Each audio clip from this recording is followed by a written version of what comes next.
All right. Hello, everyone, and welcome to the Water Ambassador Program. Water Ambassador Program is a partnership program between Martin County and the University of Florida IFAS Extension. Um, this program is all about stormwater being the precipitation that runs off of any impervious surface, and including all of the pollutants and everything that goes with it. So this program is to sort of teach us about ways to improve water quality, reduce our nutrient and pollutant footprint, as well as things that we can do to um, minimize the impacts of stormwater.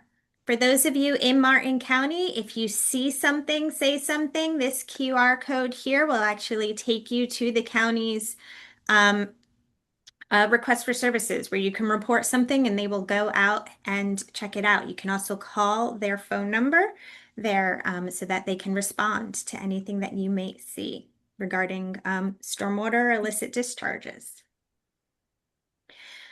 We have two presentations coming up. Our presentation in March is with the Indian River Lagoon National Estuary Preserve, talking about the new economic valuation study that was just conducted, providing value to the Indian River Lagoon in the region. And then in April 21st, our Florida Sea Grant partners over on the Gulf Coast are talking about a project that they're doing, track reduction for aquatic preserves, or Operation Trap. We will be putting the registration links in the chat for you if you haven't already registered. As a reminder, all of these presentations are recorded and available on the YouTube page. We'll also put the YouTube link in the chat because this is long and complicated, but you can also Google just Martin County Extension YouTube, and it'll take you to the page where this year and all previous years, all of our webinars are posted. We will be using the chat feature to ask questions. So put your questions in the chat and we will respond to them after the presentations are over in the order in which they came in. And with that, I'm excited to introduce our speakers for today. We have a tag team of speakers, both from the University of Florida. I think Dr. Marco Schiavon is going to be starting us off today. Marco is an assistant professor at the University of Florida. He's based out of the Fort Lauderdale Research and Education Center and is in the agronomy department. After completing his Ph.D. in New Mexico State, he moved to California, where he spent years as a researcher before moving to University of Florida. And I think we're going to hear about some of that California research today and how it does or does not apply to us here in Florida.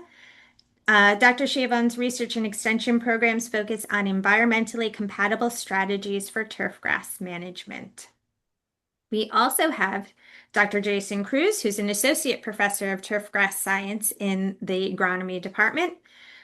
Jason's work focuses on nutrient and water management in warm and cool season grasses, including the evaluation and use of site-specific management practices as a means of improving turfgrass health while reducing inputs.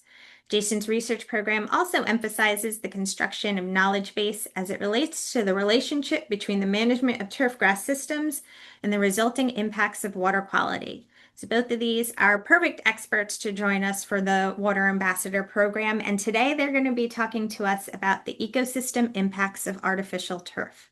So thank you so much, both of you, for joining us. I'm going to stop sharing, and I think, Marco, you're up first. Yep, I'll go first. You need to tell me, okay, so you need to tell me which screen you are actually about to see. Do you see the right one? Yep, looks great. Yeah, perfect. Okay. So yes, thank you for having me. My name is Marco Schiavon. I will be talking to you about basically a last study I've done before moving to Florida in Southern California. Before moving to Florida, because it's quite a good cautionary tale of what may happen here as well. First of all, and second of all, well, Jason will then explain you that unfortunately in Florida, we are drastically lacking data, but we are actually working together, see if we can get something get this ball rolling. But anyway, so fun enough, this is the last USDA drought map that I pulled out this past weekend, right? February 12th. As you can see, California is completely out of the drought, and we are under extreme drought. Okay, it's usually the other way around, but this map is really funny because it tells you that either drought are periodical environmental occurrence that may happen anywhere in the United States, or the drought follows me. It's either or. Anyway, the thing is, with lack of water, persistent lack of water, what happened is that in California, while I was there was an institutional turfgrass replacement program where the state would pay residents to actually remove their lawns, their turf on their lawns, and pay them to change it to something else. And at the beginning, they would pay residents to remove turf grass and put xeriscape or native landscape in. But at the beginning, they turf grass, artificial turf, so synthetic turf grass, was also within the rebate program, and so people would actually be paid to remove natural turf and replace it with artificial turf grass. However, we know as a fact, this urban heat island effect has been studied for a century at the moment. As a matter of fact, air temperature in cities are as much as 50 degrees warmer than surrounding rural area. Now, to cool those urban cities, you need usually air conditioning to actually get your air conditioning going. You need to provide energy. Energy usually actually includes some kind of water using. So at that point, there is a trade-off where you remove plants that are helping you to decrease um, the temperature around you, but then you still need water to actually decrease the temperature around you because you have removed the plants. And so we've done a study in California, and it was on a regional, so the whole Southern California, and on a city scale. On a regional scale, we compared different sports field that had either artificial turf grass or natural turf grass. But then, of course, we had some problem with the resolution. The area was really good, so we could get a lot of data. But then, of course, when you get that much of an area, you have problem with resolution. And so we actually flew a small Cessna airplane on top of city of Riverside to take thermal images of landscapes and have a better resolution, smaller scale, better resolution. On top of that, once we acquired all those temperature data, we try to correlate it to environmental and socioeconomic factors. And socioeconomic factors was actually quite nice, and I'll explain you why. But anyway, here you can see we use the NASA master program. So basically, it's a program where satellite would take NDVI, and we related that NDVI to ground temperature. On four different counties in Southern California. Keep in mind, this area, we're talking about around 40 million people living there, one of the most densely populated areas in the country. The problem was, as I said, big resolution. We couldn't really be 100% sure of what we were seeing. And then on a way smaller scale, we flew on top of the city, took images of the land temperature, and you could see down here where we could have a way better resolution and basically see how hot was the surface temperature. Um, For the cities, for the regional scale, 4 counties: Orange, Riverside, San Bernardino, and Los Angeles.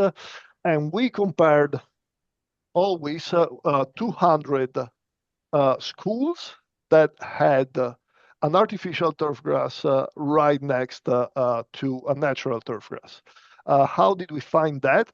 Well, it was actually quite easy because what happens is that in Southern California, it's quite common to have football played on artificial turf grass for high school and baseball played on natural turf grass. So if the stadium were at least 200 yards next to each other, we actually take the sports complex and compare the difference in artificial turf among the other.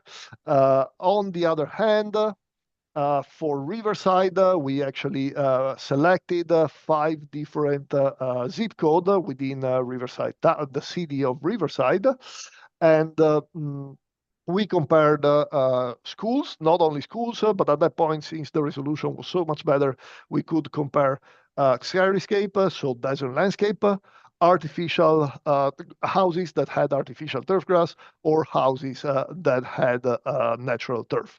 Now, your question for me would be, well, but how did you know which house had desert landscape, which house had artificial turf grass, which house has natural turf? And the answer may be unsettling, but always remember that the internet knows about you way more than what you would expect. So really, all we had to do was going into Zillow and look for artificial turf grass, and boom, we actually got a series of addresses and houses with artificial turf, with desert landscape, and with natural turf.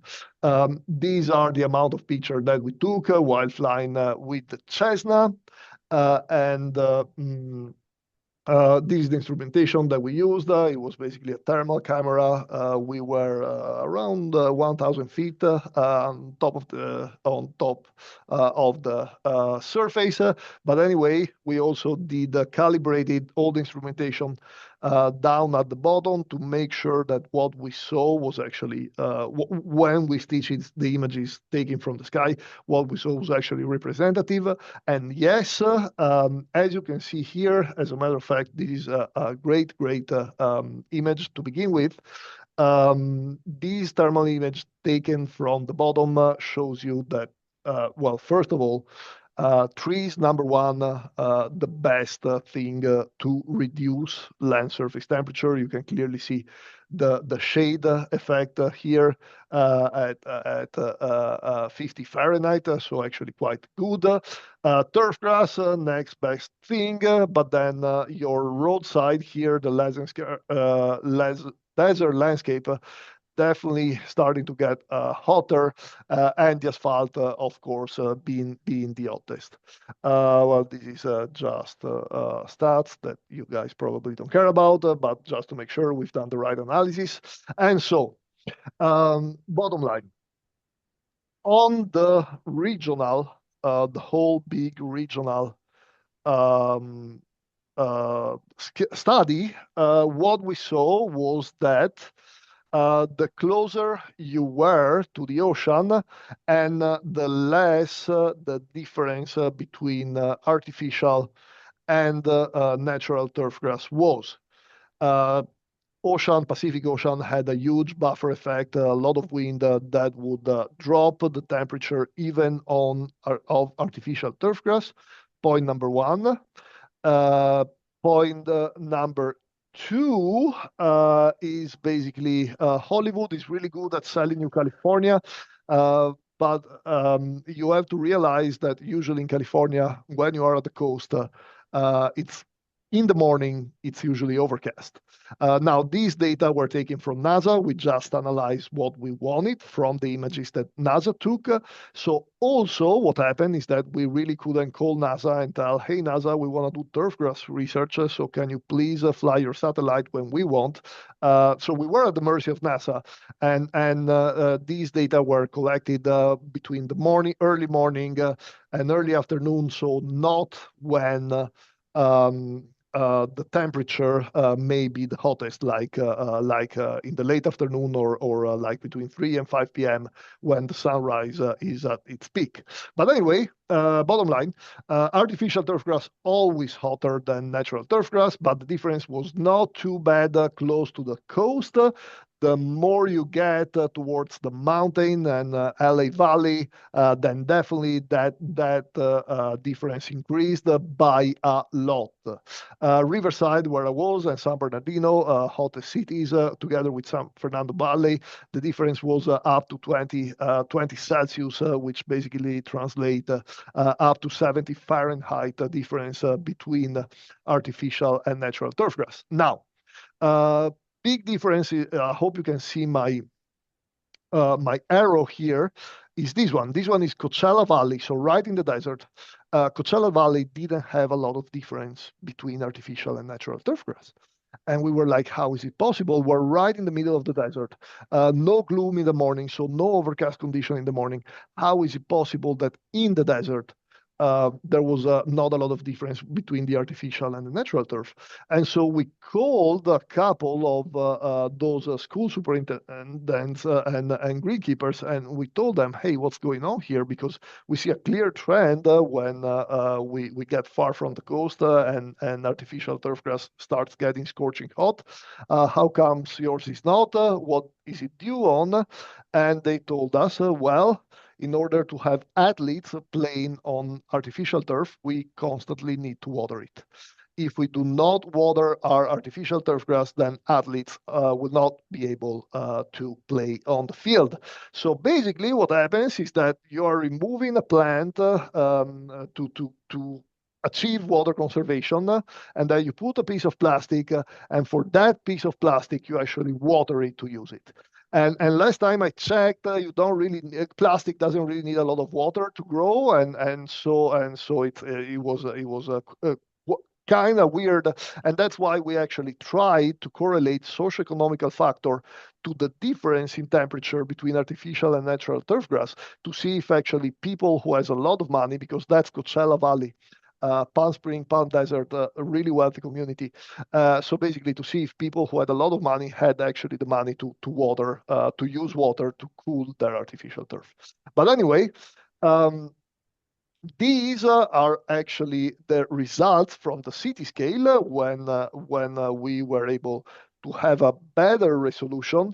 And natural turf grass was usually at least half of the temperature of artificial turf grass. These are Celsius, so basically 40 degrees are around 100 Fahrenheit, okay?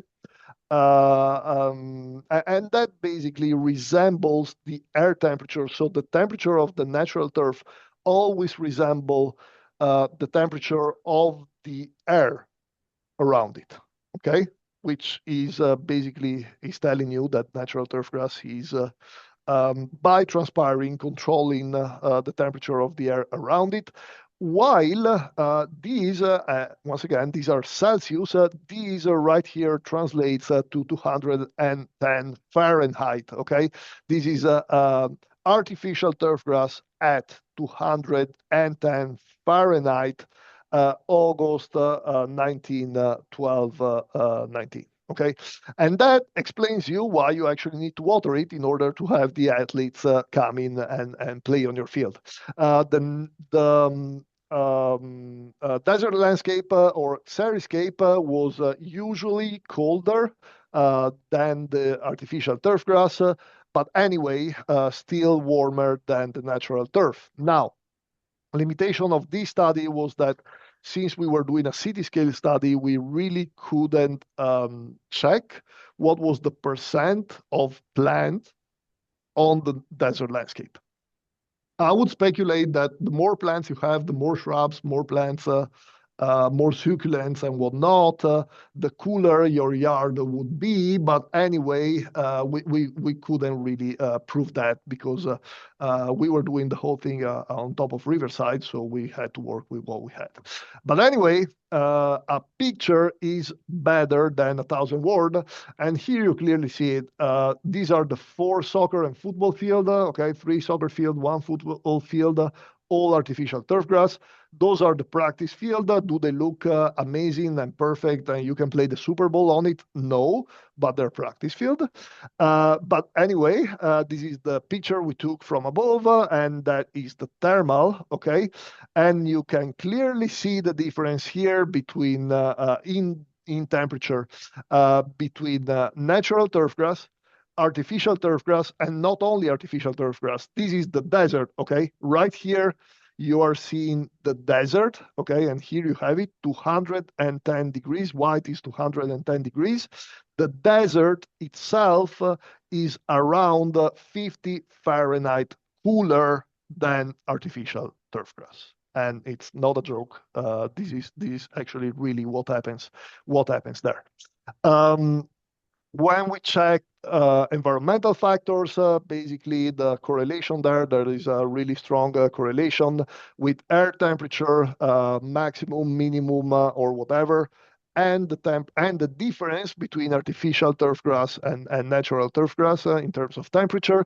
But then we check the socioeconomical factor, and no, there was no correlation whatsoever between median household income and the difference between artificial turf grass and natural turf grass, meaning that for sports field, okay, people would water their pitch in order to have athletes and play, but homeowners would not, when they change and switch to artificial turf grass, then that's it. They do not really water their artificial turf in order to cool it down.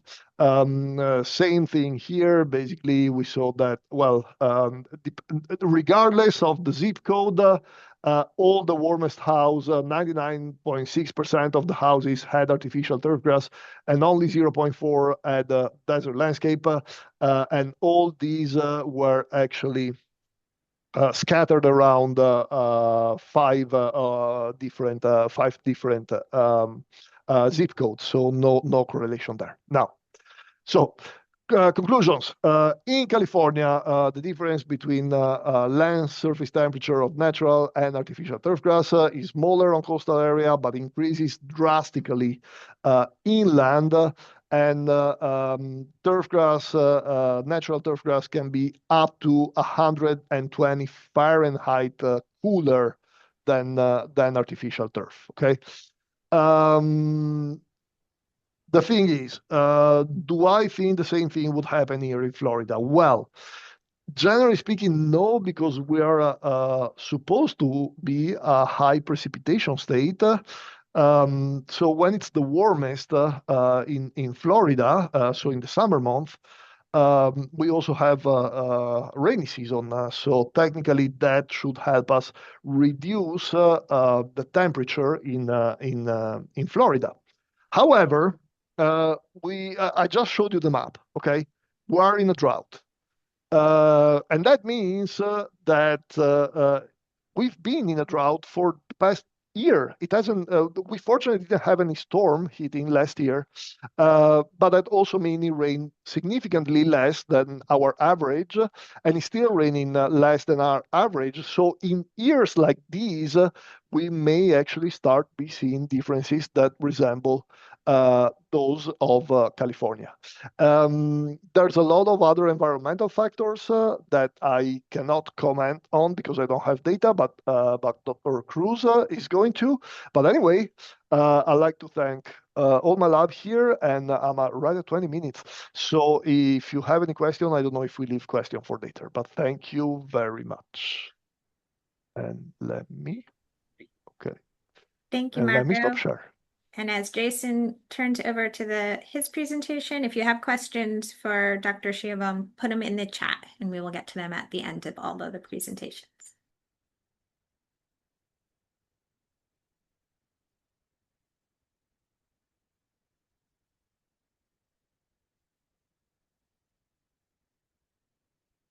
You muted, Jason, you're muted.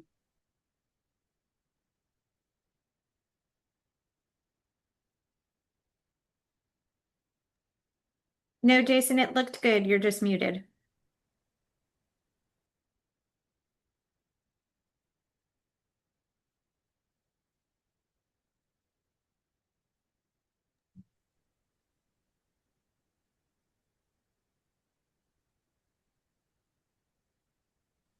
All right, can you guys hear me now? Yes, we can hear you. All right. So again, I'd like to echo Marco's appreciation for you guys having me here today. I'm going to start, and unfortunately, we don't have a lot of data to talk about specific to Florida, and I think Marco kind of hinted at that. We did, to give you a little bit of context, we were approached by the Synthetic Turf Council a number of years ago, asking specifically about artificial turf and the possibility of it being considered as part of a Florida-friendly landscape. And we put a lot of work into evaluating that and considering that. And one of the things that came out of that effort was this publication. I believe I've got a link to it if you're not familiar with it. I'm going to drop it in the chat. You guys can go and take a look at it yourself if you haven't had a chance to see it. But this, we went through the 9 principles of the Florida Friendly Landscaping Program and basically tried to put the consideration of synthetic turf in the context of the Florida Friendly Landscape. And some of that I'm going to hit on in my presentation today, but I wanted to share this with you as a resource that you could take a look at it yourself if you haven't seen it before. It's going to get into a little bit more depth in the content and questions that I'm going to kind of hit at a high level here. But I wanted to make sure that you guys had access to that. The question that we're talking about here today, the impact of widespread, and I'm using that probably a little bit generously, but widespread use of artificial turf in our urban landscape compared to natural turf, which has of course been sort of our standard base of our urban landscape, is something that is getting a lot of interest here recently due to some changes at the state level and also just the marketing efforts of these companies that are selling these products. When we look at this from an urban landscape context, there's a number of things that we need to take into consideration. The environmental impact differences, natural turf, because of the way that system grows and the way that it works, it does a tremendous job of filtering stormwater. The roots, as they grow down through the soil, they break up compaction.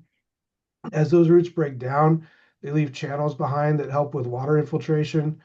The interaction between the roots and the soil, the microbes there, create a microenvironment that is very, very supportive of microbiology and microbial activity, which helps break down any chemicals that enter that system. They filter the water and use nutrients and make that water clean, or at least cleaner as it goes through the system. In addition to that, those plants help with cooling the system. An area to put in context, it's been estimated that an area the size of a football field, an American football field. So think of, Florida Field here at the University of Florida. That area of turf, which is about 2 acres, is estimated to have the cooling capacity of about a 70-ton air conditioning unit. And, if you're not familiar with the way that works, that's the equivalent cooling capacity to create 70 tons of ice in a 24-hour period. So the cooling impact that these have on the environment is dramatic. And Marco already kind of hinted at it and told you, the difference in that cooling capacity of the natural turf versus what we look at with these synthetic systems is one of the first things that we look at in the impact or potential impact of these on the environment. Artificial turf has been identified as a potential source for a microplastic pollution. There's been documented cases of heavy metal leaching, and of course, the heavy or higher temperatures. Our choice in the landscape, whether we're going to use natural turf or artificial, has the possibility and potential to have direct impact on water quality, our climate resilience, and an impact on a broader scale of wildlife and microbiology and ecology and water quality and all that together. Our climate in Florida, as Marco mentioned, we have a lot of rainfall, we have a lot of storm events. When we look at the possibility of a natural turfgrass system being removed and a synthetic one being installed, we have to take into consideration what the downstream effects of that might be, and we'll talk a little bit about that. Natural turfgrass is a tremendous water filter. It has a number of things that it does. I'm just hitting on a couple of them here.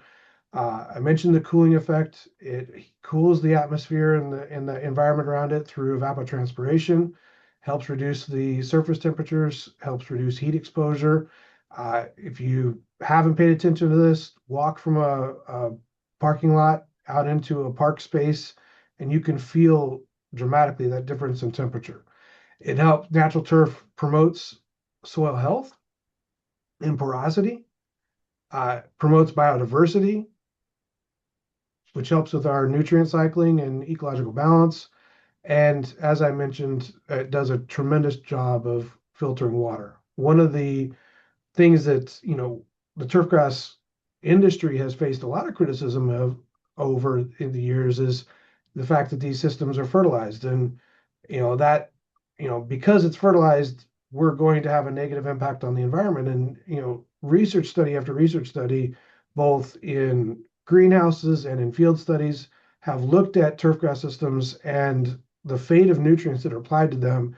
And turfgrass does a tremendous job.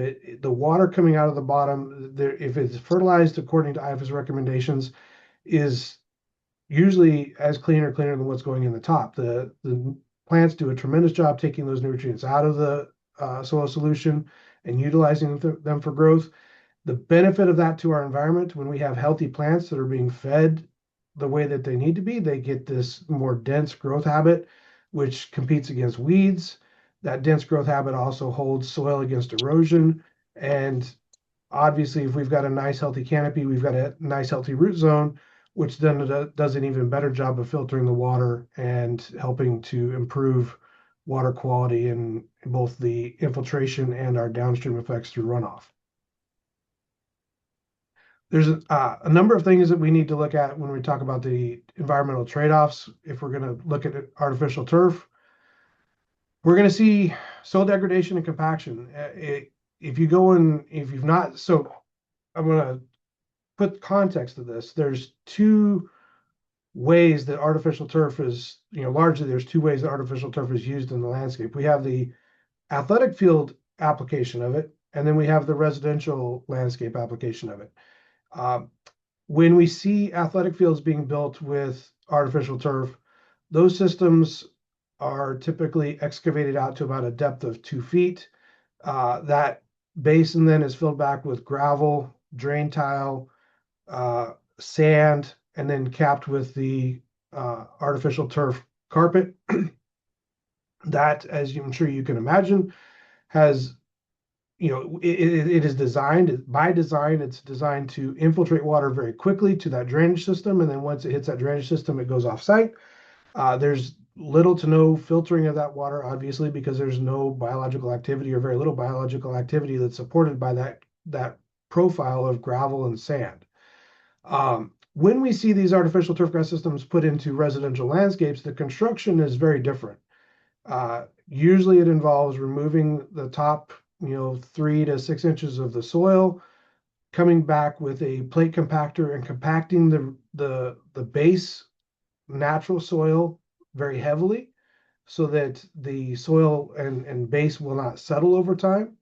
That's by design, because they don't want that profile, that final topography of the artificial turf to settle and end up with low areas or high areas or pockets that kind of collapse on them, because repairing those systems after they're installed is difficult and expensive. So they compact the soil, the subgrade very, very heavily, then put in sand and and gravel and sand to put the profile of the lawn in place and then lay the carpet on top of it and then add a ballast. Now, the ballast, which is just a weight to hold that carpet in place, on an artificial turf grass system, it's usually sand and either crumb rubber, which is historically what they've used. There's a lot of sand and uh, uh, cork and some other products that are being used now to try to improve some of the heat characteristics of the fields to whatever extent that that's been successful.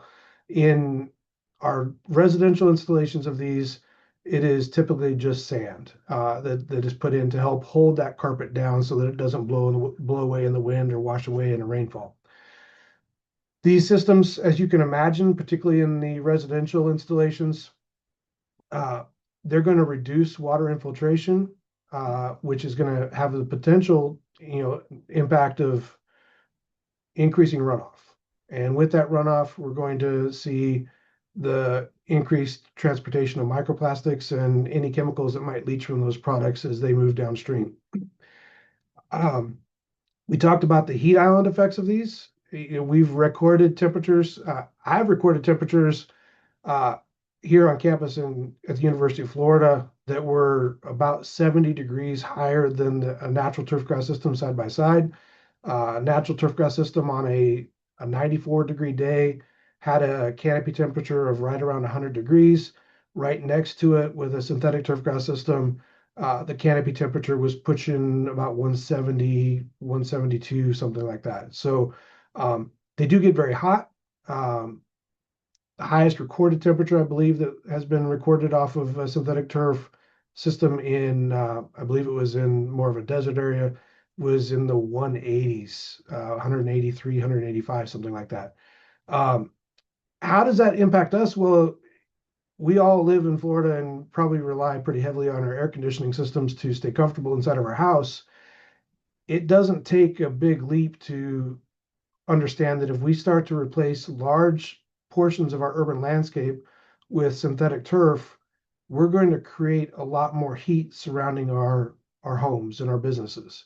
And that's going to have the potential, we don't have a lot of data on this, unfortunately, but it's going to have the potential to increase our cooling costs because of that heat that's being retained in those synthetic turfgrass systems.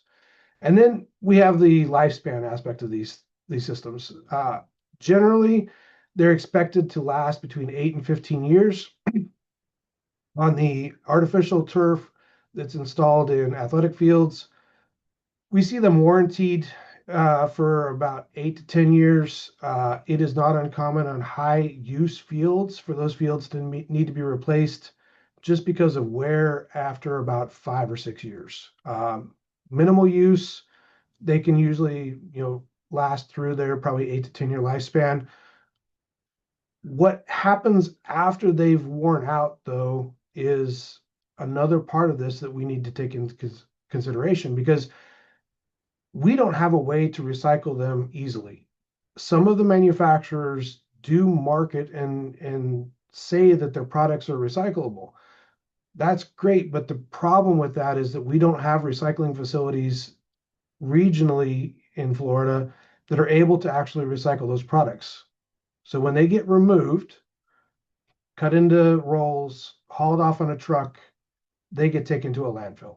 And that is the fate of these systems by and large. Even in areas where those recycling systems are where they can access them, as you probably can appreciate, budget comes into play. And if it's more economically feasible to take it to the landfill than it is to haul it the extra distance to the recycling facility, I'm sure you can imagine what the choice that's made in that situation. Most oftentimes it's taken to the landfill.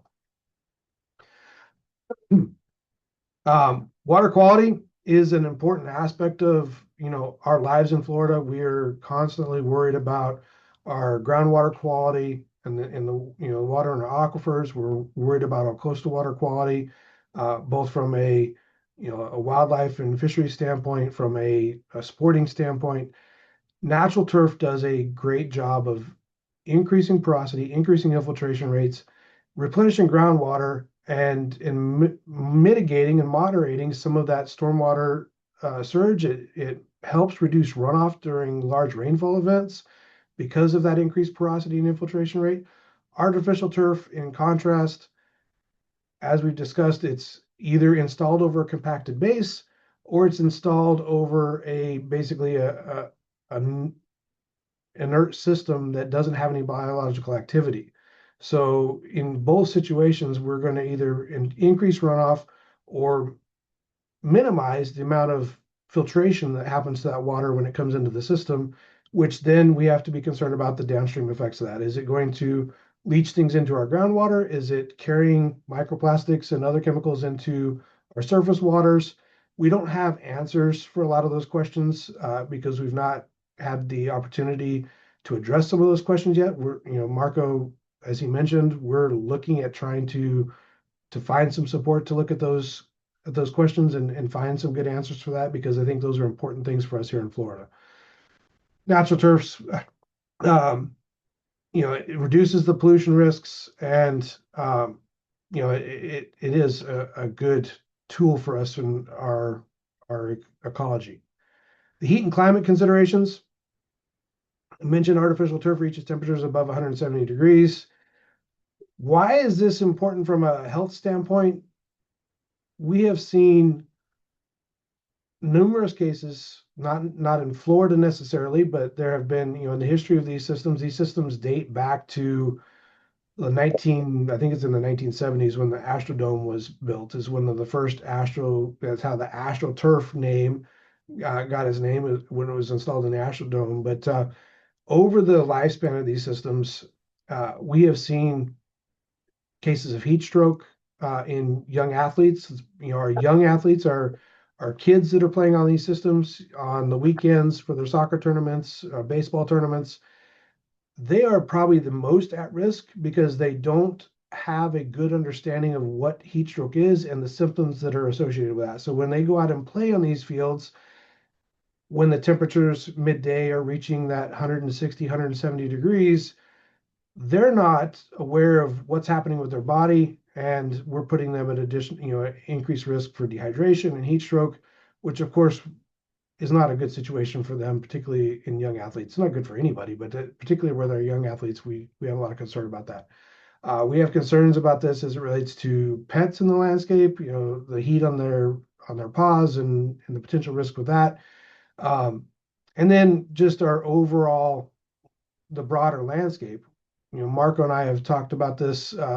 We have some suspicion that these increased temperatures that result from artificial turf being installed will have a negative impact on the surrounding landscape, because the trees that are planted in the landscape, their roots are going to extend out through those artificial turfgrass systems, and we don't have a good understanding yet of whether or not those increased temperatures are going to have a negative impact on tree health, a negative impact on nutrient uptake and water uptake of these plants, and we may have broader implications that we don't have a really good understanding of yet in Florida's climate.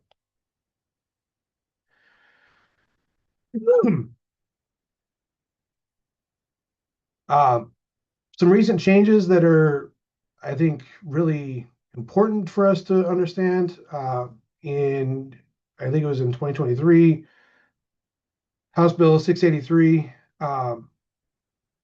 was put in place. The Florida legislature and the FDEP is working on this right now. The Florida legislature put a law in place that allows installation of synthetic turf on any property 1 acre or less. So counties and cities cannot restrict that from happening without some pretty particular situations. They can't restrict the installation of that. FDP, as I mentioned, is in the process. They actually just had another listening session here about a week ago, looking at the rules that they were trying to enact to support this legislation. FDP has proposed rules enforcing permeable bases. They want to limit and make sure that the infills that are being used in those profiles do not have any environmental concerns with them, that they're not going to be harmful to wildlife, harmful to water quality. They're restricting, of course, that the fibers in these artificial turfgrass systems are lead-free, which is, of course, important for our water quality. Um, all that being said, from my standpoint where I sit, these systems still conflict with the principles of Florida-friendly landscaping. It's hard to see how these are going to help with water conservation. If we see widespread use of these in athletic field situations, uh, I'll, echoing what Marco said, he's seen it in California, but it is rare, if at all, a case where these fields are built for use in athletic instances where there is not irrigation of some sort that they have access to. Uh, you've got these weekend events, midday events. They need to have the ability to cool these down for the players to be able to play on them in many cases. So we're still seeing water use on them. Um, in our residential landscapes, of course, we've got a lot of things that we need to take into consideration in terms of runoff and water quality, both from an infiltration standpoint and a runoff standpoint.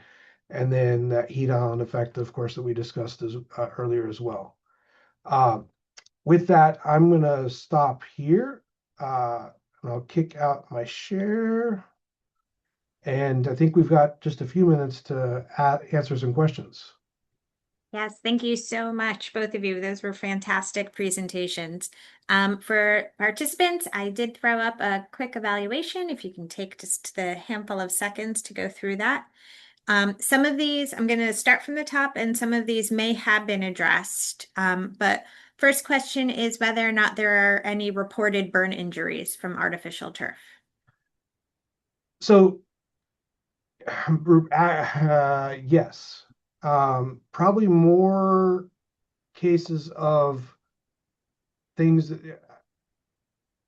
to get a burn from artificial turf, you have to stay in contact with it for a period of time. So, if you're playing on that surface and you reach down and touch it or you fall on it, you're going to feel the heat. To get an actual skin burn from it, you have to be in contact with it for a longer period of time. And there has been a number of people burned. It's when I looked into it earlier, 15 or 20 individuals have burned, actual skin burns from them that are not just from uh, like a rug burn type of a situation, an actual thermal burn from them. What we have seen a lot of is delamination of shoes. Athletes who play on the synthetic turf, their shoes actually fall apart because of the heat melting the glue that holds their shoes together. That should speak something to you in terms of how hot those surfaces are.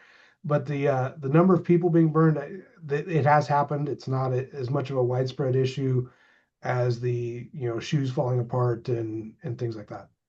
I'm also wondering if pets, I know people install it for dogs and cleanup, and so whether or not that's an issue. But Amy with Martin County said that she herself has actually been burned by Yeah. artificial turf. She just put that in the chat. And the next comment actually comes from her. She recognizes that FDEP is looking at this right now. The regulation is wondering if you guys can share this info with them. We are actually both actively involved in discussion with them through their rulemaking process. Both of us individually provided feedback on their proposed rules and have been continuing a discussion to hopefully get some support for some research to answer some of the questions that Marco and I have brought to their attention. Great, thank you.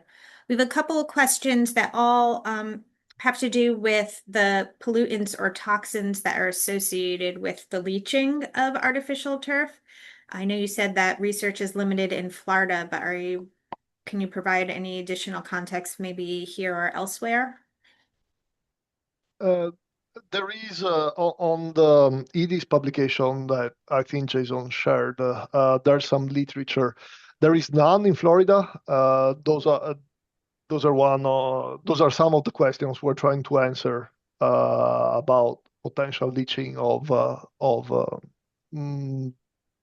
contaminants. But yeah, from Florida, there's nothing. There has been study in other states, you can find them on this publication that Jason shared.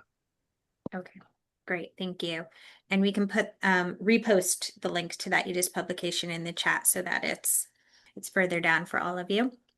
I just put it back up there.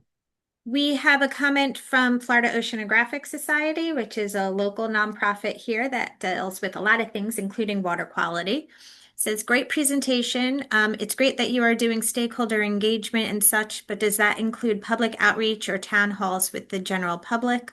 Also, are HOAs becoming an increasing obstacle as you spread this knowledge to the masses?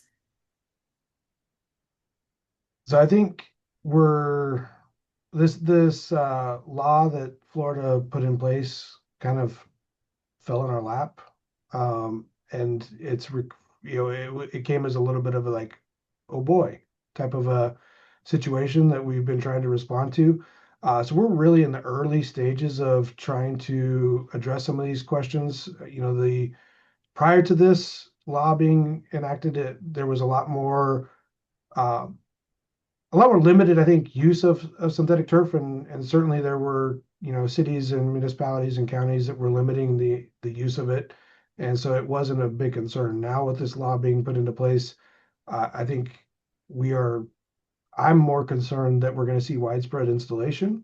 A lot of people fall for the marketing of these products. The marketing is very effective. Unfortunately, it's not backed with any evidence-based data. And that's a real challenge that, a hill that we've got to climb to try to get in front of some of this. And speaking of evidence-based data, one of our questions asks, other than the EDIS publication, is there any data from Florida publicly available? There is not. So funding is what drives research. There has been no funding essentially on synthetic turf in Florida. The challenge with that, to be honest, is the funding that a lot of funding that happens across the country is driven by artificial turf in athletic field type installations.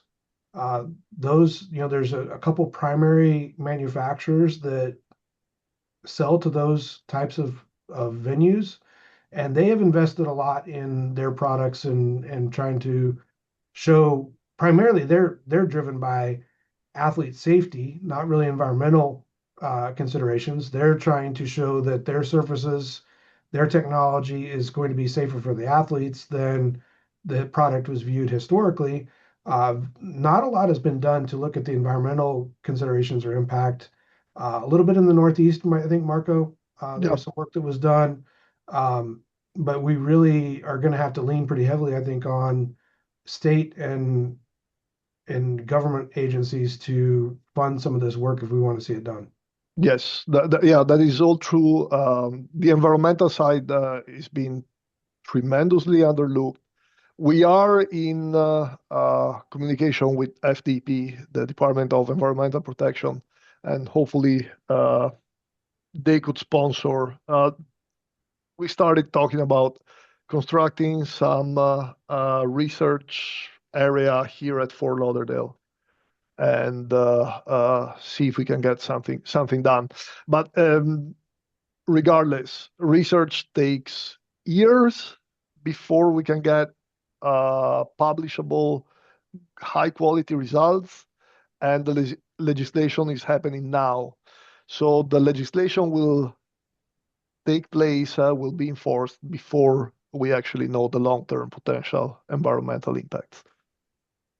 Thank you. And Bill wants to know if either of you have worked with or contacted any of the laboratories or testing centers that are actually maintained by the synthetic turf manufacturers. I have not, nor am I probably that aware of any laboratory or testing facilities that are used by them. Yeah, Marco? neither. No. Okay, so Bill, if you know of any, if you have more information regarding those laboratories, feel free to put it in the chat or add to the comments.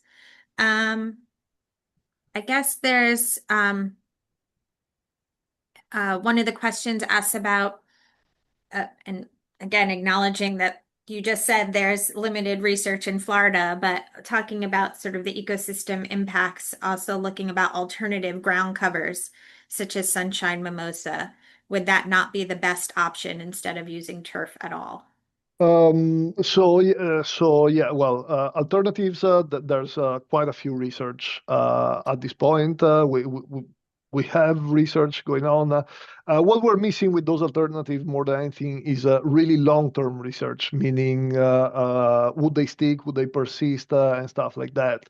But yes, we're doing research on those, and it starts coming out. And yes, some of the alternatives for people that don't want turf are great. It's at the end of the day, it's all about customer satisfaction. Mimosa probably not as dense. Maybe some people don't like the color response or something like that. It will need less water, yes, for sure. It will need less fertilizer.